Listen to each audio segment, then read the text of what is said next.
for slaughtering, he was trying to raise up. Paul introduced himself to Philemon as a brother. Not an apostle, not a pastor, not anybody that's this high-ranking official in the church, in the world. Paul does his best to make himself relatable. Mm-hmm. Because Paul wanted to be related. Because Paul needed everything that he said to be heard. Now, what's not noted in this text is that Philemon was an exceptional Christian. He made himself common and relatable to Philemon. To Paul. Now, let me say this. We're not going to win anybody to Christ as long as we condemn, as long as we preach hellfire and brimstone. And it's true. It's true. Hell is real. There is a real place called hell. Mm-hmm. And if we don't surrender our lives to God, that's what we'll be. But there is too much going on in this world right now for us to preach this message of damning people. That's right. We got to get out in these streets. We got to take these little badges off. Mm-hmm. We got to take these little crosses off our neck. We got to get out here in the street.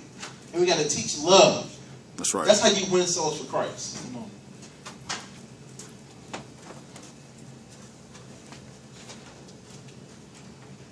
My grandma used to say that you catch more flies with honey than you do vinegar. That's true. Y'all heard that? Yeah. I'm in the right place. Goldsboro. The entire outset of this letter was written in love. And what that means is we can't continue to scare people into Christ. Because when you scare people into Christ, they say, oh, my life has changed. I'm not going to hell. And that's all they live for. Mm-hmm. So when they realize that stepping off this pulpit is not going to kill them, they're going to step a little more. That's right. And then step a little more. Mm-hmm. And before they realize, they're back in the world again. That's right. Because we scared them into this. We did not approach them in the spirit of love. That's right. Amen. Amen. When you want to see change in people, you start to show love. You start to build relationships with people. You start to get to know their interests. I can look at you and know you in the A&T. And I can joke with you because I'm an Eagle. Amen.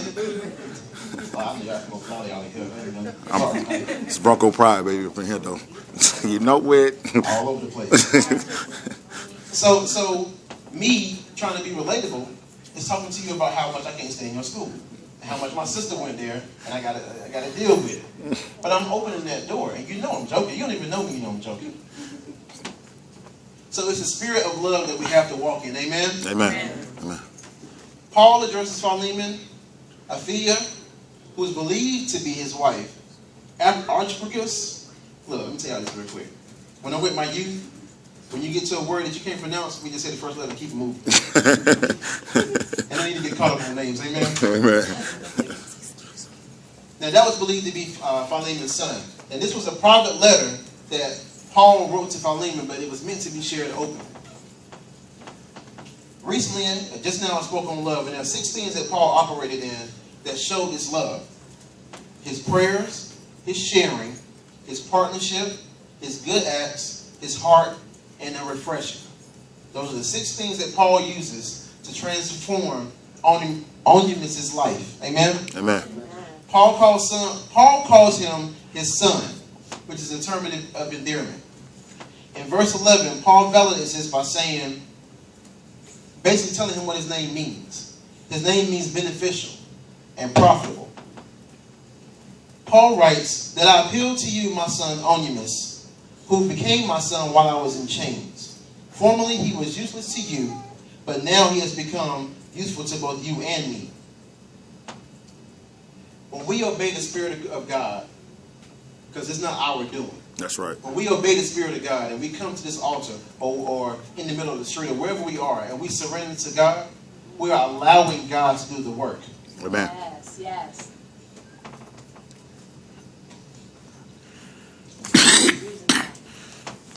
Even though all this time that we've lived on this earth, we haven't always been useful. Onesimus was a runaway slave. Mm-hmm. He stole. They had it good. Y'all heard me tell you. They paid $1 million for their slaves. First of all, that's a lot of money to be giving them anyway. I've never even seen $1 million. I'm gonna claim it. I'm gonna get it, but I haven't seen it yet. Not yet. Not yet. Not yet. So to cover up $1 million for somebody to wait on you hand and foot while they have everything they need, and then you steal from them, and then you run away? Yeah. We have a problem. That's right. We have a problem.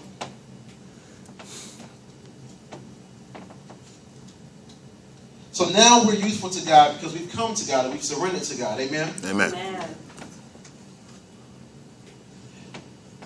Paul continues to paint this picture of positivity about Onesimus.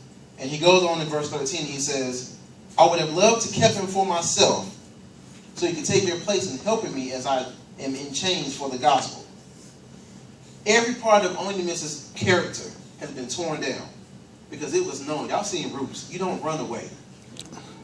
You just don't do it. That's right. But when you have it as good as he did and you run away, your character is done. Yeah.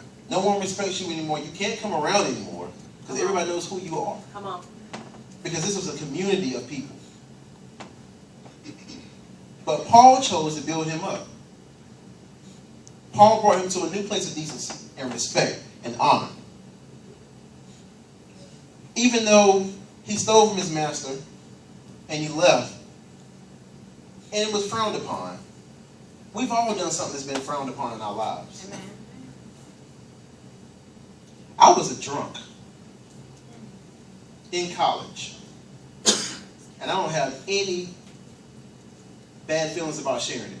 You can look at me how you want. I'm cool with it. Because I was raised in the church. I was almost born in the church. So I've been here all my life.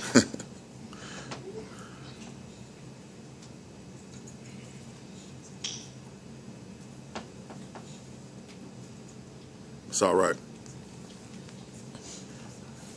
I wasn't raised that way. I knew better. But the things that pricked my flesh were more fun. Amen. So it was fun on my 21st. I waited till I was 21. But my 21st birthday, so my friends took me out. And we partied. You know, we're in college. So, you know, you do what you want to do. No one knows. Like nobody will call your mother and tell her on you. Amen. Amen. And so I'm doing whatever I want. And every weekend, I'm drunk. I can't do anything because I'm so drunk. Every weekend for 3.5 years. The power of God moved in my life. And that little girl right there are what changed my life. Because I was in a bad way. And anybody that knew me from my hometown knew that I was no longer that guy of decency, that guy of respect and honor. I was done.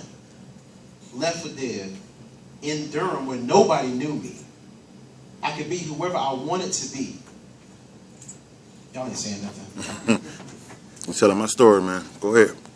Amen. How many times have we been frowned upon? We've been passed over for a promotion. How many times have we been frowned upon from our families that treat us differently now that we know Jesus? Mm-hmm. This is not an uncommon feeling for Christian slave owners. And most of them are really good people. But they chose not to do what most people did, which was abuse their slaves. For whatever reason, Onesimus had had enough. Onesimus is like you and me. When we hear about slavery, it's like, thank God I never had to go through that. Because if I was there, I would have punched somebody in the face. I would have ran. Y'all know how to do that. Right, because of me. So, because of this, Trevis, would have ran for my life. And I would have took whatever was nailed down with me to start my new life. Because once you leave, you can't come back. So now, what is Philemon to do? Because Philemon is receiving this letter. He's reading it to his church in his house. Is he going to be the respected Christian that he is and allow Onesimus to come back home as his brother? Or is he going to make a public show out of him and abuse him in public and treat him like he's nothing?